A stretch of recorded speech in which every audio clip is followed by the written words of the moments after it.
Bonsoir à vous tous et bienvenue dans votre dernière émission de l'année. Oui, ça passe tellement vite. Ce soir, la magie de Noël s'est invitée sur notre plateau. J'espère rallumer les étoiles dans vos yeux. Allez, voici ce qui vous attend ce soir. Cette semaine, au box-office, dans vos salles de cinéma habituelles, le film Winter Break, une fable sur la transmission dans la même veine que le film Le Cercle des poètes disparus.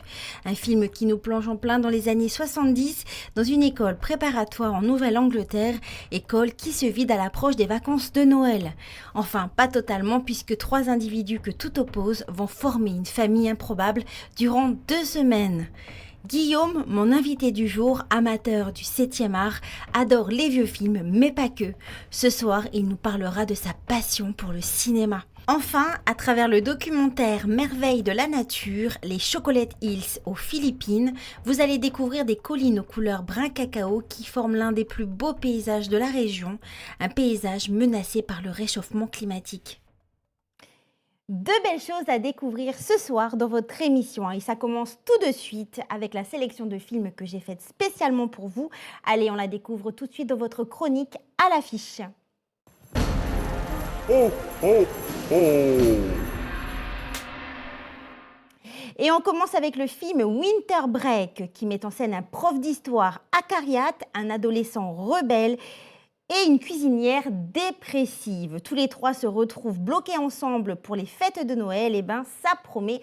Allez, on regarde tout de suite la bande-annonce. Chaque année à Barton, les étudiants, les enseignants et le personnel quittent le campus pour 2 semaines de vacances pour Noël. Mais il y a toujours quelques malheureux qui n'ont nulle part où aller pour les vacances.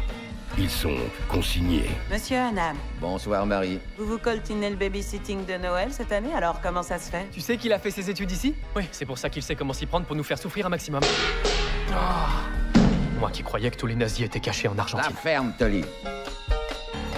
Vous venez de décrocher une retenue, jeune homme. Être ici avec vous, c'est déjà être en retenue pour l'éternité! Espèce de petit con, je vous rajoute 1 heure de colle. Vous croyez que j'ai envie de jouer les babysitters avec vous? Non, j'ai prié pour que votre mère réponde au téléphone ou que votre père débarque en hélicoptère ou en soucoupe volante. Mon pour père que vous... est mort. Vous ne dites pas à un enfant qu'on a laissé en plan pour les fêtes de Noël que personne ne veut de lui. Ça tourne pas rond chez vous? Y a personne ici, ok? Vous vous mêlez pas de mes affaires et je me mêle pas des vôtres. Let me sleep. Comédie touchante et hilarante à ne pas rater. En tout cas, ce film est à retrouver dès demain dans vos salles de cinéma habituelles. Enfin, 2 événements à ne pas rater, à commencer par la 36e nuit du Fantastique qui se tiendra le samedi 16 décembre de 20h30 à 9h du matin.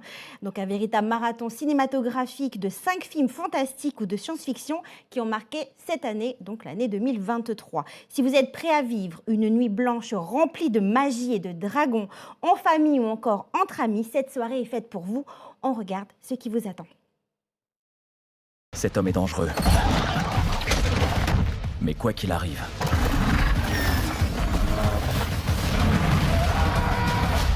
on sera prêt. Ouvrez les portes!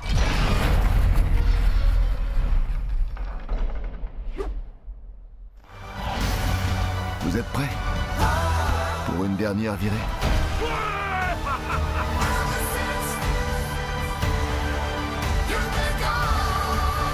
Bonne chance avec ce pauvre oiseau chanteur. Où est-elle?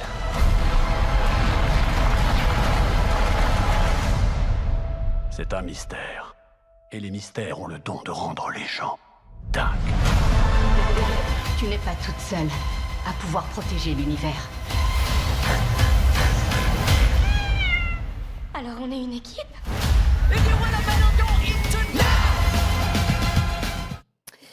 Un événement qui est interdit au moins de 12 ans. Autre événement à ne pas rater, mais cette fois-ci sur Coné en province nord, donc la nuit de l'horreur, qui se tiendra également le samedi 16 décembre à partir de 18h.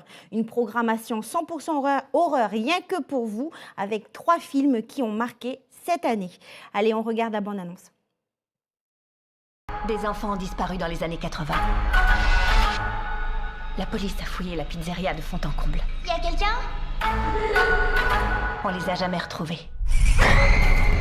En fait, J'aurais bien aimé pouvoir parler avec quelqu'un de toutes les choses qui se sont passées dans la maison.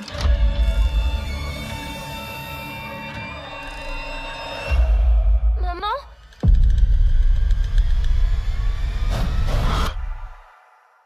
Maman? Je crois qu'il y a quelque chose ici qui ne devrait pas être là.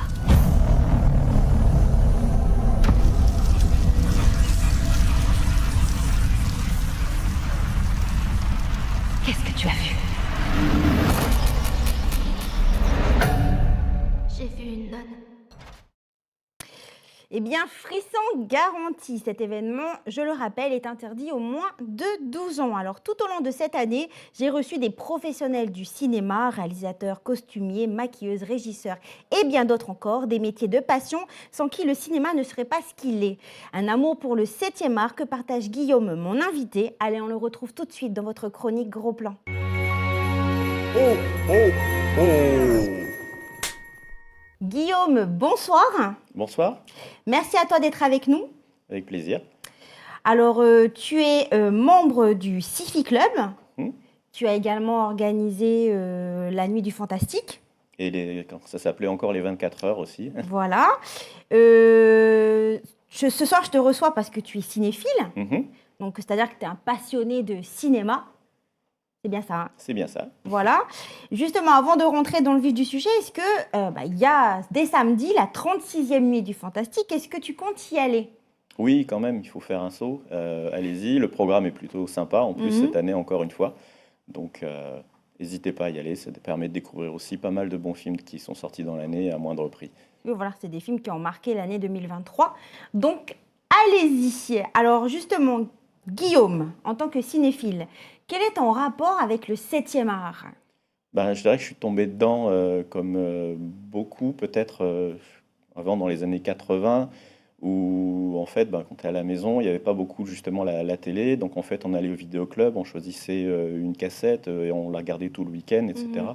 Et c'était un petit peu, on va dire, l'émerveillement. C'est vrai que maintenant, la consommation est un peu différente, C'est vrai. puisqu'il suffit d'appuyer soit Netflix, soit n'importe quel site de streaming Mhm. ou autre, et puis on a accès à des millions de contenus. Mhm. Tandis que avant, c'était on va en choisir un ou deux pour le week-end, et voilà, une Oui. vraie sélection. Tu préférais avant ou... C'est autre chose en fait. Mhm. Je ne peux pas dire que c'était mieux avant, mais disons que le temps qu'on passait à choisir un film, par exemple au vidéoclub, c'est le temps qu'on passe à choisir un film depuis son canapé. Donc ça change pas en fait. Est-ce que toi, tu te souviens du premier film que tu as vu? Ah oui, franchement, parce que avant j'avais le droit de regarder que les dessins animés, et le premier film que j'ai eu le droit de regarder, c'était le vieux Robin des Bois d'Errol Flynn de 1938, Ah oui, quand même. qui m'a vraiment marqué en fait, parce que bah, déjà c'était un vieux film en couleur, mais il a aussi un phrasé qui est absolument fabuleux, des acteurs iconiques, hein, sur toute cette période Hollywood, âge d'or et tout, donc là avec le fameux duel Errol Flynn et Basil Rathbone. Mm. Donc c'est quelque chose d'assez fabuleux comme film à regarder. Vraiment, pour moi, c'est toujours la meilleure version de Robin des Bois, et c'est celle dont se sont inspirés justement Walt Disney d'ailleurs. Oui, c'est vrai, parce qu'on retrouve le Robin des Bois avec sa tenue, là. Oui, c'est Son ça, collant exactement. Voilà. vert et Quand tout, la le version chapeau. dessin animé en renard et tout, c'est vraiment inspiré de cette version-là.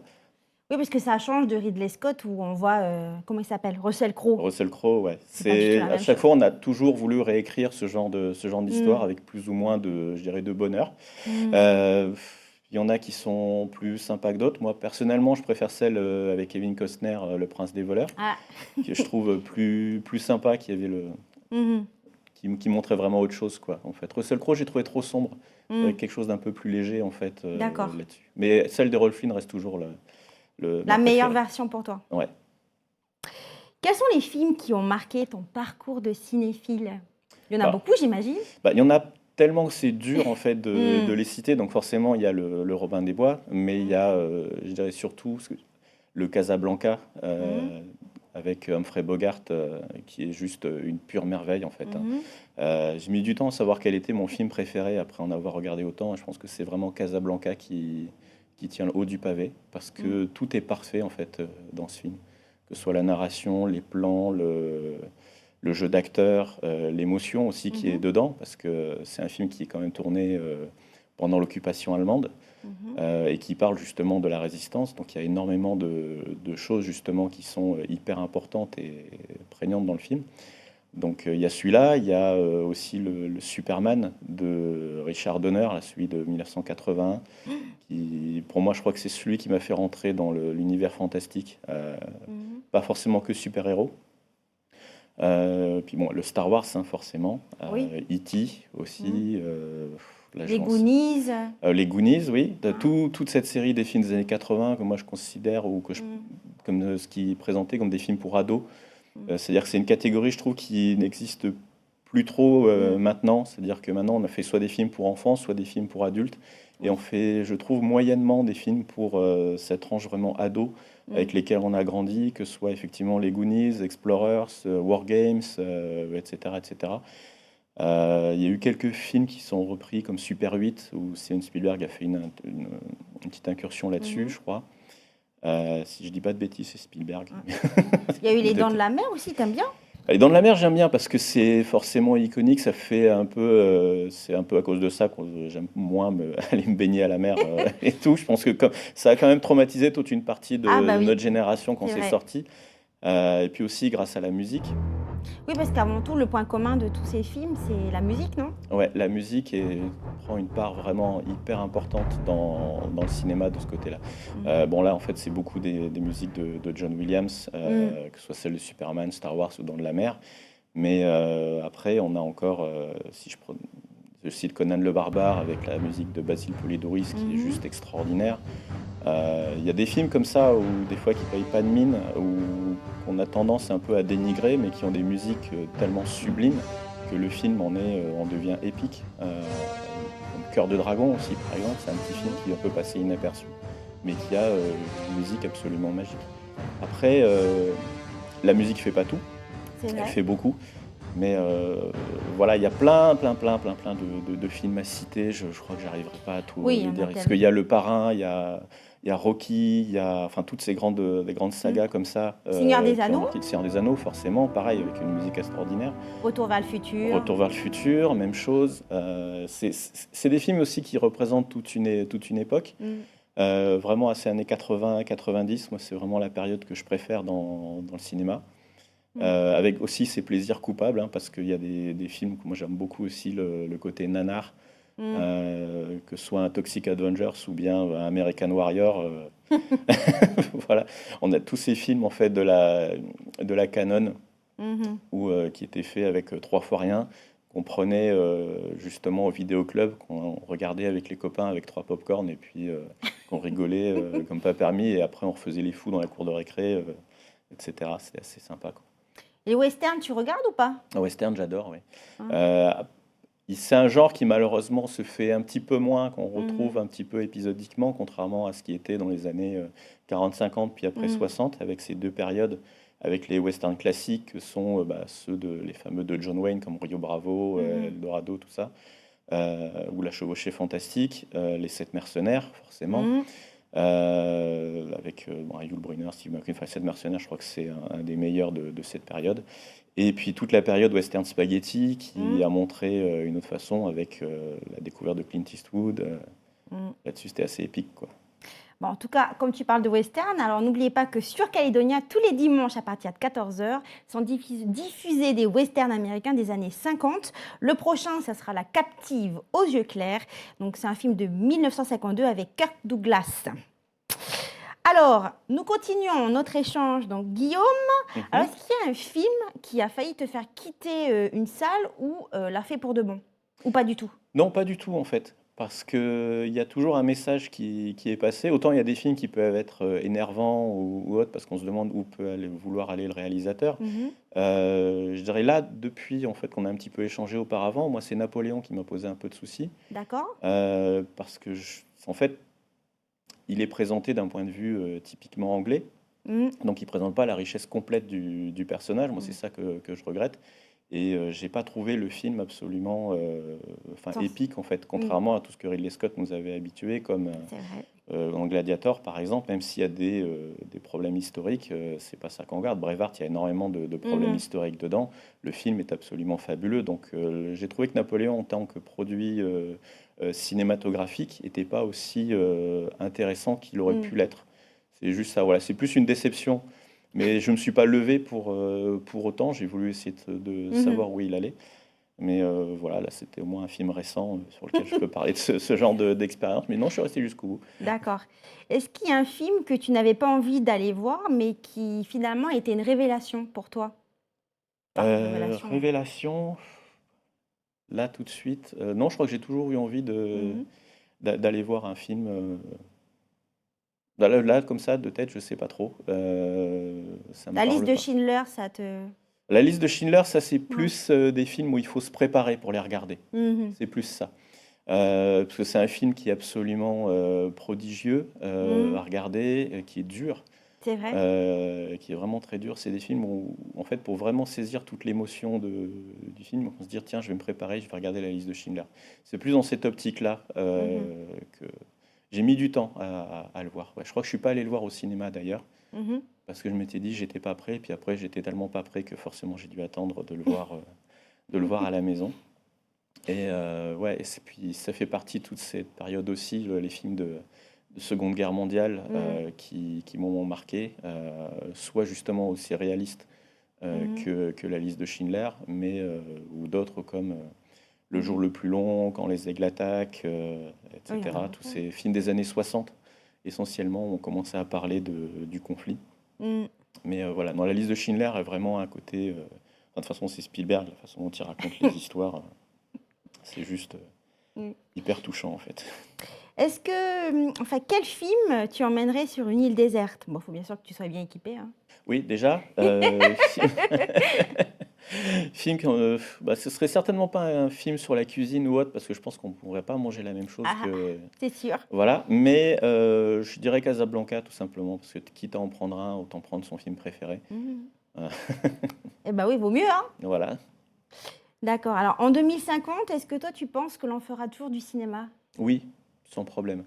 Parce que on cherche toujours à raconter des histoires, en fait. C'est, je dirais je dirais pas depuis la nuit des temps, mais je pense qu'on adore justement qu'on nous raconte des histoires.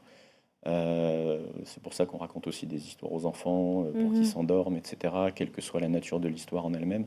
Et le cinéma, justement, est une des plus grandes raconteuses d'histoire, en fait, qu'on puisse avoir. Donc oui, il y en aura encore, ce sera peut-être un peu différent.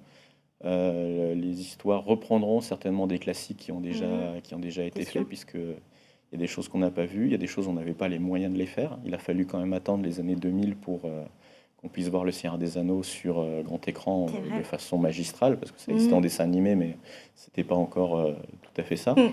Ou en version russe. Il y avait une version russe Seigneur des Anneaux aussi, mais vous pouvez trouver sur le net, c'est assez bizarre. Mais voilà, je dirais qu'en 2050, on continuera. C'est pas pour rien qu'on a encore je dirais des réalisateurs qui travaillent, des jeunes réalisateurs qui ont envie de le faire. Et surtout, c'est un des créneaux qui rapporte le plus, hein, si on veut Bien parler sûr. en termes d'industrie. Ça rapporte énormément. Star Wars a été vendu près de 5 milliards de dollars rien qu'en licence. Et quelques années après, il avait déjà rapporté plus. Donc ça, c'est qu'une partie de ça. En termes d'argent, pour ceux qui veulent faire de l'argent sur le cinéma, ça fonctionne. Et en termes de ceux qui veulent du plaisir de cinéma, en fait, on a ce qu'on veut également. Dernière question, Guillaume. Quel est ton dernier coup de cœur? Le dernier film que tu as vu ou que tu as aimé? Alors, le dernier vrai coup de cœur que j'ai vu, c'était Everything Everywhere All at Once, qui vraiment m'a vraiment fasciné, en fait. Parce que donc il y a une partie... Enfin, c'est très dur de le raconter, parce qu'il faut vraiment le découvrir, le film. Il y a une partie fantastique, c'est tout ce que je dirais, mais qui est vraiment très touchante de tout ça. Il y a des plans qui vraiment vous touchent au cœur, justement, dans ce que... Parce que ça présente les choix qu'on peut avoir dans une vie, et qu'est-ce qui se serait passé, par exemple, si on avait fait tel ou tel choix, par exemple, et comment assumer le truc, avec bien sûr une partie plus intéressante que je vous laisse découvrir. C'est pas pour rien qu'il a eu un Oscar. Donc, C'est vrai. Voilà. Guillaume, notre échange touche à sa fin. Merci à toi d'avoir été avec nous. Avec plaisir. Et j'espère te retrouver l'année prochaine. Quand tu veux. Qui sait. En tout cas, je te souhaite de passer de belles fêtes de fin d'année. Bonne fête à tout le monde, bien sûr. Merci beaucoup. Alors, le cinéma et les films documentaires nous permettent de voyager sans sortir de chez nous. Un voyage par procuration qui nous emmène très souvent dans des lieux qui sont de véritables merveilles de la nature. Et justement, ce soir, cap sur les Philippines dans votre chronique L'Infodoc. Oh, oh, oh. Ce soir, vous allez découvrir le documentaire Merveilles de la nature, les Chocolate Hills aux Philippines, un documentaire de 43 minutes écrit et réalisé par Mathias Abrandt en 2022. Ce dernier fait partie d'une collection de documentaires qui suit le combat d'hommes et de femmes pour la préservation d'écosystèmes uniques. Alors, on plonge ce soir en plein cœur de l'archipel des Philippines, direction l'île de Bohol, où des milliers de collines en forme de cône aux couleurs donc brun cacao forment l'un des plus beaux paysages de la région. Un merveilleux paysage qui est menacé aujourd'hui. On regarde un extrait. L'île de Bohol est un véritable bijou des Philippines, à condensé de mystère et de splendeur. À noter que ce documentaire est à découvrir sur Calédonia le lundi 18 décembre dès 19h55. Notre émission touche à sa fin, c'est la dernière de l'année, donc je voulais vous remercier de nous avoir suivis. Merci à toute mon équipe qui m'a accompagnée chaque mardi dans la joie et la bonne humeur, et surtout un grand merci à tous mes invités sans qui il n'y aurait pas eu d'émission. Je vous souhaite de passer de très bonnes fêtes de fin d'année. Prenez bien soin de vous et de vos proches. Quant à moi, je vous dis à l'année prochaine pour de nouvelles aventures.